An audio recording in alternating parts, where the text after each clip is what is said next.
السلام عليكم. أشباه التجار المغفلين حاسبينها لعبة. عين سمارة قسنطينة تحت الصدمة.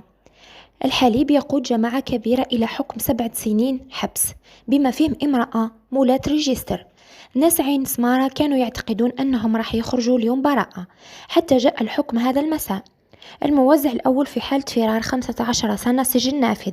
الموزع الثاني 10 سنوات سجن نافذة.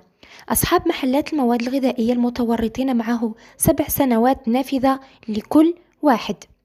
الصدمة لأن الناس تحسب فيها لعبة ولم تصدق كل التحذيرات وما يتداول من أخبار.